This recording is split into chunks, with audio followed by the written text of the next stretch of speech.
The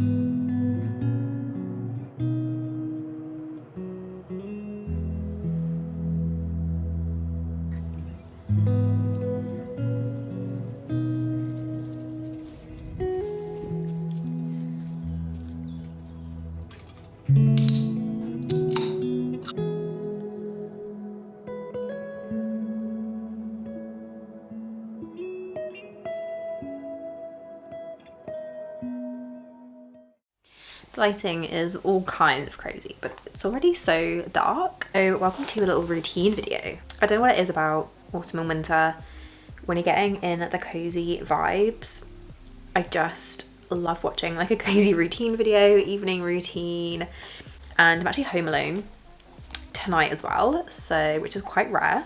I thought that I would take the opportunity to have a real self-care night. So I thought I would take you along with me tonight as I unwind, relax, and yeah, we're gonna have a bath. It's hair wash night as well, so I think it's gonna be like a kind of everything evening. I'm gonna share my current evening skincare routine as well. I've been loving the products that I've been using. I feel like my skin is in quite a good place at the moment. It has been a bit dry, but I think just with the changing of the seasons and the temperature has really dropped now in the UK, so that always plays havoc on my skin, and my skin will always be particularly dry this time of year.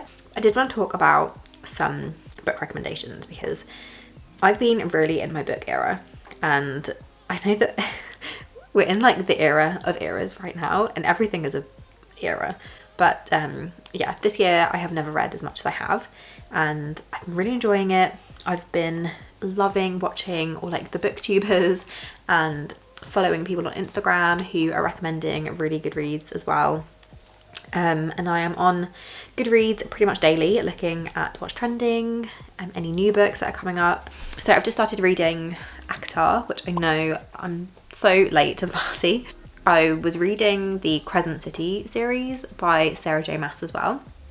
So I read books 1 and 2, and I think the third book is coming out in January for that.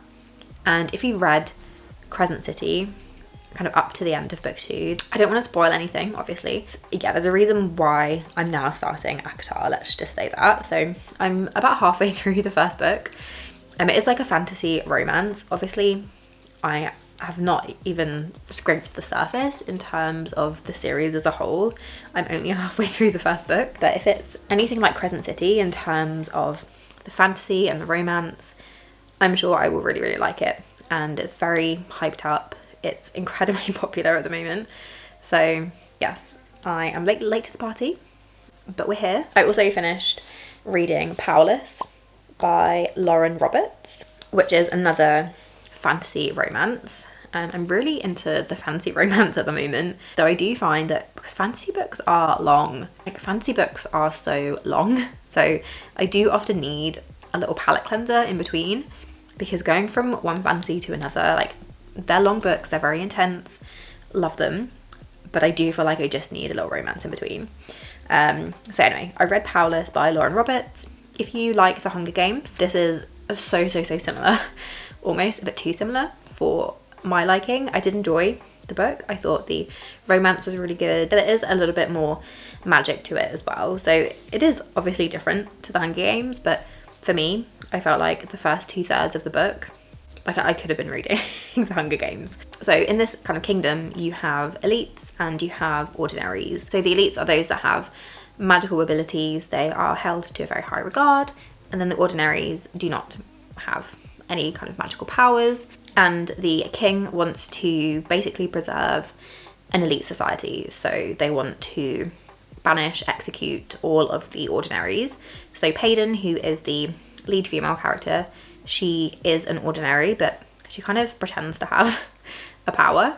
And so that's how she winds up kind of meeting the love interest in the story. They have trials, I believe, that take place, I think it's like every year or something. So a handful of the elites will go and take part in these trials. And it's basically like, you know, survival of the fittest.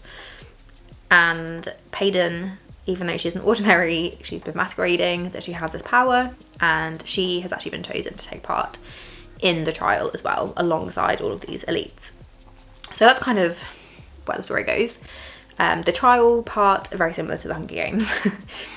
I would say after that, like the kind of final third of the book, very interesting, and it'll be interesting to see where the story goes. After I read Powerless, I needed my quick romance fix before I then went into ACTA. So I started reading Icebreaker by Hannah Grace. It's like a college romance. It's a sports romance. The guy plays hockey, she's a figure skater, and it is enemies to lovers. This one is more of like, yeah, you know, you find the other person a bit annoying, maybe they're not quite your type, but you fall in love anyway. So that was a nice, just fun little romance to read. I've never read a college romance before.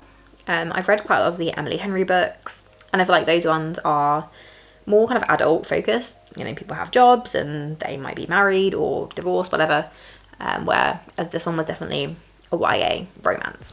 And then yeah, Crescent City, Sarah J Maas, 5-star read for me so far.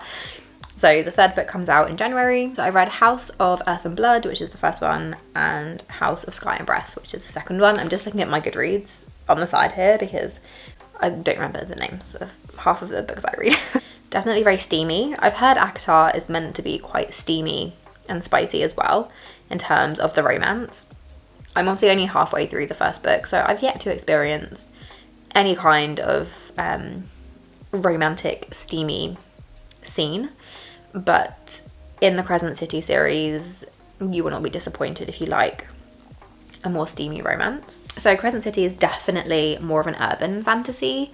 So it's set in a city, you know, they live in apartments, they have phones, they drive cars, and there's kind of something that happens to the main character, Bryce, her best friend. And the first book is essentially her partnering up with this guy to go and try and find out what has happened to her friend. So I'm really excited to read the third one. I will say that these books you really need to pay attention. There are a lot of characters, there's a lot of politics, there's a lot of different kind of groups of people within the kingdom. There would be names that crop up and it would take me a while to remember who they were. But yeah, I think if you just stick with it, and I feel like that a lot with fantasies, oftentimes there are rival kingdoms or rival families, and oftentimes it can take a couple of hundred pages for everything to click into place, and then the story really kind of takes off from there. I wish I would have done this personally, but I would start with ACTA because I think it's less complicated in terms of the politics, in terms of remembering like 100 different people and their names and their significance to the story. I think ACTA is meant to be a bit easier to understand and a good entry into Sarah J Maas and the kind of worlds that she creates, but I just went straight in with Crescent City. Yeah, it's definitely a bit more complex. I really had to pay attention. You are breathing very heavily. But it was really, really good.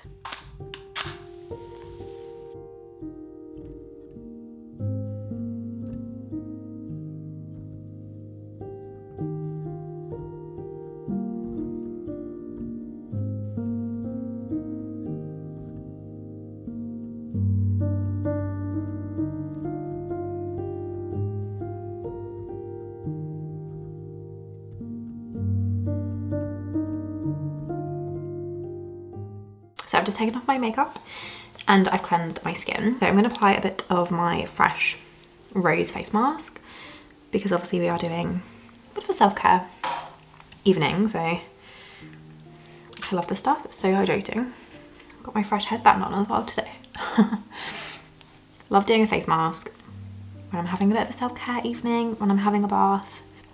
Otherwise during the week I just forget, honestly, and I would love to make it more of a regular occurrence because they are very good for your skin, and this one in particular is really hydrating, really soothing as well. So in the winter when my skin is feeling a bit parched, this is a lovely mask to go in with.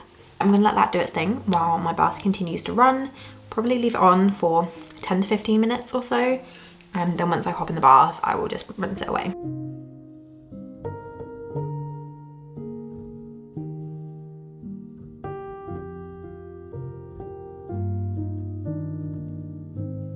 So I pulled my skincare here because the lighting in the bathroom, you're not going to see anything basically. So I've got the rest of my skincare to do, and then we are ready to make a nice cozy cup of tea. This is the last thing that I do before I go downstairs. I let Winnie out, and then I will come back up and crawl into bed and read for 1 to 2 hours normally. So I rinse off that face mask, and it's left my skin feeling really nice, really soft, and it's ready for some more product. So I'm going to go in with the Alpha H Generation Glow Daily Resurfacing Essence. This is basically kind of like a toner slash essence. It's a bit more serum-like. Hello, Winnie. A bit more serum-like, a bit thicker than a traditional essence. So like it just makes my skin look really nice and dewy. And then this is a real powerhouse of a product. This is the Alpha H Liquid Gold Midnight Reboot Serum. So this has a 14% glycolic acid. Apply it in the evening, 4 to 5 drops onto cleansed skin. I use this not every single day because it's quite intense. It is essentially kind of like a liquid exfoliator. But this just makes my skin feel transformed, honestly. If I use this consistently, the texture of my skin is almost non-existent, and you can instantly see it's given me a really nice glow. I just think this has really transformed my skin, the texture, the smoothness. And if I use it consistently, I would say like if I use it every other night, I just find my skin feels so decongested, it feels really smooth. And then to lock all of those products in and add a bit more moisture, I'm going to use my Corez, that's the French side. This is the Corez Probiotic Quench Sleeping Facial, which is a really nice thick nighttime moisturizer. Definitely on the thick side. Don't really hear a lot of people talking about Corez, but I do really enjoy their products. From their Greek yogurt range, so it's really hydrating as well. I feel like my skin always feels nicely moisturized in the morning as well when I wake up. And then finally go in with my Laneige Lip Sleeping Mask. This is the vanilla scent, and it's really lovely. I'm not shy with this in the evening, as you can see. I really do take the mask word very literally, and I just absolutely slather it on because, as I said earlier, my skin is just a bit more dry at the moment as the seasons are changing and the weather has become a lot colder in the UK. My skin is starting to definitely suffer, so important that I just layer all of the hydrating products. I'm just going to sort my hair out. So I did just shampoo it in the bath, and then I just rinsed off the conditioner. I just ran the shower for like a minute or so after I was in the bath, just to rinse out my conditioner, make sure that it was all rinsed out. I don't always wash my hair in the bath, but if I'm in the bath anyway, I'll just quickly shampoo it, and then I will always just run the shower for a minute or so just to make sure everything is fully rinsed out. So I'm going to use a leave-in conditioner, and this is the Amika Hydro Rush Intense Moisture Leave-In Conditioner. I love the packaging of this. I'm going to just spray a bit of that through the links and ends of my hair. Come on, Winnie, that way. And I do that before I brush through my hair or anything, because your hair is so fragile when you've just come out of the shower and it's wet. That's definitely when it is its most fragile. So I always try to spray in some kind of leave-in conditioner, hydrating product or something before going in and brushing. I then always like to give my roots a bit of a lift, a bit of boost, because my hair is so flat, it's very straight, and I often need a bit of lift at the roots. So I'm going to take this Philip Kingsley Root Boosting Volume Spray.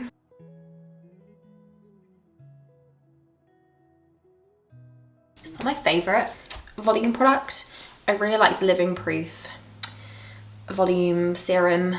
It's in like a little blue tube. I ran out of that recently, so that's why I've switched to the Philip Kingsley one. I do enjoy this one, but I don't feel like it gives my hair as much volume and lift as the Living Proof. And I find it makes my hair a tiny bit stickier if I over apply. So I'm just going to massage that in, and then I'm going to let that air dry for as long as possible. If I go to bed and it's still very wet, then I will just blast it with the hairdryer. But yeah, ideally I will leave it to air dry for as long as possible. So